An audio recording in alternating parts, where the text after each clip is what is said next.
Bonjour. Nous allons désormais voir des opérations ponctuelles autres que des opérations liées au seuillage, mais des opérations ponctuelles qui vous seront utiles dans vos traitements et notamment dans votre projet.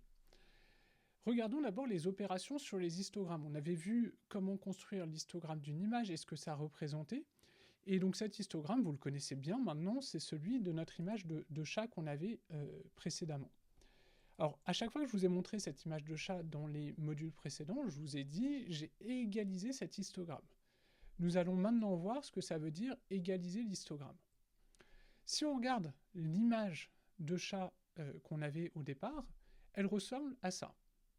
On voit que le chat est très sombre, et effectivement, lorsqu'on regarde l'histogramme, les valeurs sont très faibles. Donc si on essaye de mettre l'image sur 0,255 avec 0 qui va être une valeur noire et 255 qui va être du blanc, mais on se rend compte que la plupart des pixels vont être nécessairement très sombres.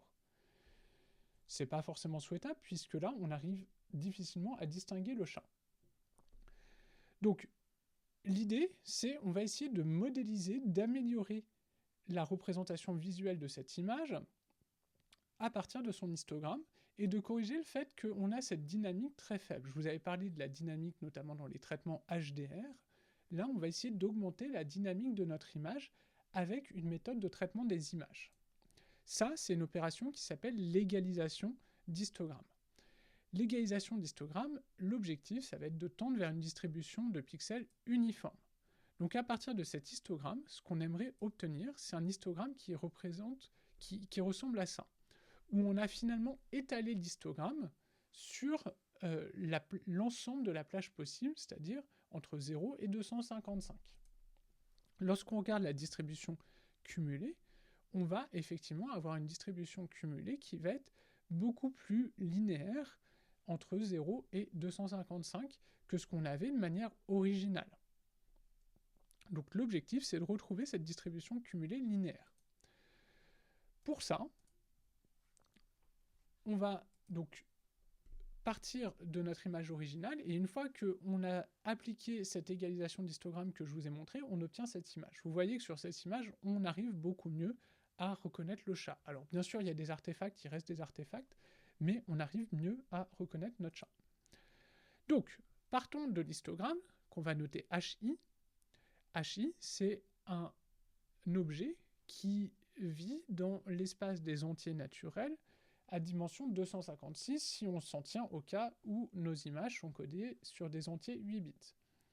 Donc pour chaque case de notre histogramme entre 0 et 255, on va compter le nombre de pixels qui ont la valeur entre 0 et 255. D'où les 256 dimensions. Chaque dimension représente une valeur possible pour notre histogramme. On va calculer l'histogramme cumulé normalisé de notre histogramme. Donc on va à chaque fois sommer pour une valeur i donnée, donc par exemple pour i égale 3, on va sommer les valeurs de l'histogramme des valeurs inférieures ou égales à i, donc ici à 3, et on va normaliser par le nombre de pixels dans l'image. Donc c de i, l'histogramme cumulé normalisé d'une valeur i, ça va nous indiquer le nombre de pixels qui ont une valeur inférieure ou égale à 3, en tout cas la proportion de pixels qui ont une valeur inférieure ou égale à i, dans notre image. Donc tout simplement, l'histogramme cumulé normalisé. On va chercher une transformation, qu'on va appeler t, qui va projeter l'image originale i vers une nouvelle image j, de telle manière à ce que l'histogramme de la nouvelle image soit uniforme, et dit autrement, ça veut dire que l'histogramme cumulé de j soit linéaire. Si on essaye de le représenter, le fait que notre histogramme cumulé de l'image j soit linéaire, si on reprend la formule de notre histogramme cumulé, ça veut dire qu'on peut trouver une constante k, telle que c'est l'histogramme cumulé pour la valeur i, ça soit égal à i plus 1 fois k. Tout simplement la définition d'une fonction linéaire. Et ensuite, on va utiliser la distribution inverse, c'est-à-dire qu'on va obtenir les valeurs de notre pixel j avec la transformation T, qui va partir de l'histogramme cumulé. Donc, pour tout pixel qui avait une valeur de x dans notre image originale, la nouvelle valeur de ce pixel, ça va être 256 fois l'histogramme cumulé de x moins 1. J'espère que vous avez à peu près suivi. Attention, lorsque on a une valeur d'histogramme cumulé qui est égale à 0 pour certains x, c'est-à-dire en début de la plage de valeurs, on va obtenir une valeur négative pour y, donc faites attention à bien gérer ce cas. Donc on gère ce cas en faisant un max avec 0, c'est-à-dire que si on a une valeur négative, on va mettre la valeur 0, et ça nous donne une égalisation d'histogramme dont la formule finale, et la nouvelle valeur, ça va être le maximum entre 0 et 256 fois la valeur de l'histogramme cumulé de la valeur originale, moins 1. Alors, on a vu comment on pouvait faire cette égalisation d'histogramme sur une image en niveau de gris.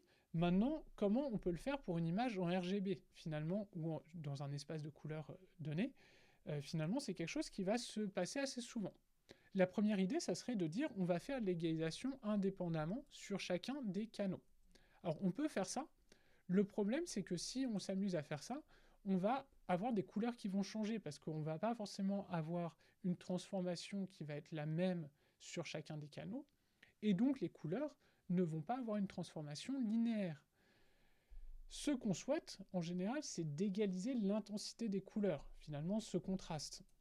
Donc, ce qu'on fait de manière générale, c'est qu'on va le faire sur le canal de valeur dans l'espace HSV. Donc si vous avez une image en RGB, la première chose à faire si vous souhaitez faire une égalisation d'histogramme, ça va être de la transformer dans l'espace de couleur HSV, faire votre égalisation d'histogramme seulement sur le canal V, et enfin retransformer votre image pour revenir en canal RGB.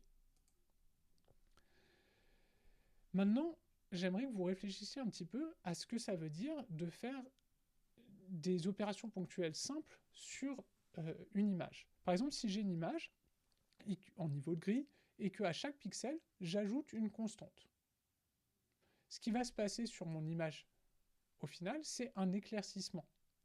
Je vais augmenter la valeur de mon niveau de gris, donc je vais avoir une image qui va aller de plus en plus vers le blanc, qui va tendre vers le blanc, donc on a un éclaircissement. A l'inverse, si je soustrais une constante, je vais aller de plus en plus vers une valeur de 0, c'est-à-dire vers du noir, et donc je vais avoir une image qui va s'assombrir. Donc regardons ce que ça donne en pratique. Si je prends mon image originale, qui est un histogramme, qui est celui-ci, lorsque j'ajoute une constante qui est 50 ici, je tends à décaler mon histogramme vers la droite, vers une valeur qui est plus proche du 255, du blanc, et donc on voit que mon image s'éclaircit nettement. Maintenant, regardons la normalisation d'une image. La normalisation d'une image, ça va tout simplement être le fait de calculer la moyenne et l'écart type d'une image, ou généralement sur une base d'image, et d'appliquer cette moyenne et ce sigma pour centrer normer notre image. Le fait de faire ça, ça va nous permettre de normaliser notre image par rapport à une grande base d'image, par exemple une base d'entraînement. Et ça, c'est quelque chose qui est intéressant parce que nos algorithmes vont devoir travailler par rapport à la moyenne et la variance de notre image. Sauf que cette moyenne et cette variance, comme on l'a vu juste avant, c'est pas forcément très intéressant. Ici, on a une moyenne sur cette image et sur cette image qui est différente de 50, vu qu'on a ajouté 50 sur chaque pixel de notre image, on ajoute aussi 50 sur la moyenne de notre image. Pourtant, ces deux images représentent exactement la même information. Finalement, pour beaucoup de traitements, la moyenne, c'est pas une information importante. Ce qui va être intéressant, c'est la distribution des pixels. De la même manière, la variance va pas être une information forcément importante. Et donc, ce qu'on va faire souvent, c'est de normaliser notre image avant de la traiter. Donc, essayez de vous en souvenir pour vos futurs traitements, et notamment le projet. On peut aussi multiplier des images entre elles en multipliant pixel par pixel de chaque image. L'intérêt de faire ça, ça va être notamment sur les masques. Si on souhaite masquer une image, on va pouvoir prendre un masque qui va être binaire, c'est-à-dire une image binaire où on a des 0 et des 1, et simplement multiplier notre image originale par ce masque. Regardons un exemple concret, qui est notre chat, en niveau gris, et reprenons le seuil qu'on avait pu calculer précédemment. Donc on a des valeurs de 1 qui correspondent à peu près au chat, et des valeurs de 0 qui correspondent à peu près au fond. Lorsqu'on multiplie chaque pixel de cette image avec chaque pixel de cette image, donc on prend le premier pixel de cette image et on va multiplier sa valeur par le pixel de cette image qui va être 1, donc on fait 1 fois le pixel original, on va garder ce pixel. Mais lorsqu'on se met en haut à droite, par exemple, on va multiplier ce pixel par la valeur de ce pixel qui est 0, donc on va se retrouver avec une valeur de 0 pour ce pixel. Donc le résultat, c'est cette image, qui est une image masquée, où finalement j'ai enlevé le fond, et je ne garde à peu près que le chat. Une autre opération ponctuelle qui est souvent faite, c'est une opération qui va nous permettre d'enlever du bruit lorsqu'on fait l'hypothèse que le bruit est gaussien. C'est une hypothèse qui là aussi est relativement forte, mais qui marche relativement bien. Donc l'hypothèse qu'on fait, c'est que notre image elle est corrompue par un bruit qui suit une loi qui est normale et centrée. On va donc utiliser le résultat que la somme de n distributions normales centrées qui ont un écart type original de sigma va avoir un écart type qui est de sigma sur racine de n. Donc, lorsqu'on fait la moyenne entre n distributions normales, on réduit l'écart type. Donc, lorsque j'ai une image corrompue avec un bruit gaussien de sigma égale 25, lorsque je fais la moyenne de deux images, on ne voit pas forcément une grande différence. Mais si je continue et que je fais une moyenne avec cette image, on voit la différence qui est de plus en plus intéressante, dans le sens où le bruit se réduit. Donc ça nous permet d'enlever du bruit sur nos images. Si vous avez plusieurs versions de la même image, ou des versions proches, vous pouvez faire la moyenne entre ces différentes images. Une autre opération où on va mettre en jeu des opérations pixel à pixel, ça va être la soustraction d'images, pour permettre de montrer des différences fines entre deux images. Par exemple, si je vous montre ce masque d'une première image et ce masque d'une deuxième image, ce sont des masques d'images de circuits imprimés. Alors, je vous en avais parlé, toute la vision industrielle qui va nous permettre de faire notamment du contrôle qualité, c'est justement ce qu'on va chercher à faire ici. On peut avoir ces deux masques, avec ce masque qui est le masque de référence et ce masque qui est le masque d'une sortie d'une puce en usine. Et l'idée, c'est d'essayer de comprendre est-ce qu'il y a des défauts entre ces deux sur la puce qui est sortie d'usine. Si on regarde cette image comme ça, c'est difficile à voir.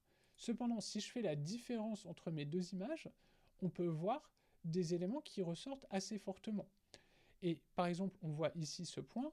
Alors ça, vous l'aviez peut-être vu, et il manque effectivement ici du matériel.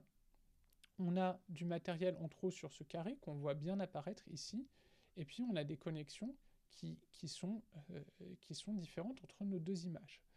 Donc faire la soustraction, éventuellement prendre la valeur absolue de la soustraction entre deux images, ça nous permet de mettre en valeur des différences fines entre nos deux images.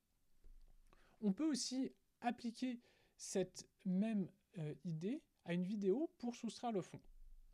Donc on va prendre la première image d'une vidéo comme étant l'image de référence, et puis ensuite on va mettre à jour donc l'image de référence qui va être l'image du fond, et on va mettre à jour notre image de fond en faisant une moyenne entre les images, l'image du fond qu'on avait avant et la nouvelle image.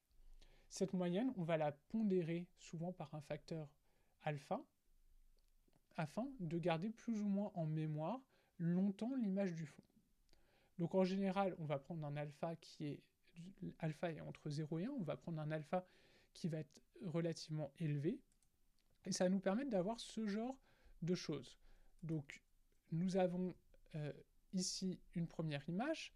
Au départ, l'image de fond, c'est notre première image. On n'a pas de changement, et donc on ne voit pas de mouvement. Mais ensuite, lorsqu'on continue à faire circuler les images, on voit du mouvement qui apparaît ici dans notre image à gauche. Alors je vous le dis tout de suite, c'est un chat qui apparaît. Notre fond, finalement, puisque alpha égale 0,95 n'a pas tant bougé que ça. Mais donc, lorsqu'on soustrait l'image 2 à l'image du fond, on voit apparaître les yeux des chats. Et donc, on peut continuer et on voit là apparaître de plus en plus nettement les chats dans notre vidéo. Donc finalement, avec cette opération, on a réussi à trouver le mouvement dans une vidéo, avec des opérations extrêmement simples. Donc toutes ces techniques qu'on a vues dans ces différents modules, elles s'appliquent à l'échelle du pixel. C'est donc des opérations qui sont très simples par rapport à ce qu'on pourra voir dans la suite du cours. Même si elles sont très simples, ce sont des premières étapes qui sont en général essentielles de tous vos traitements des images.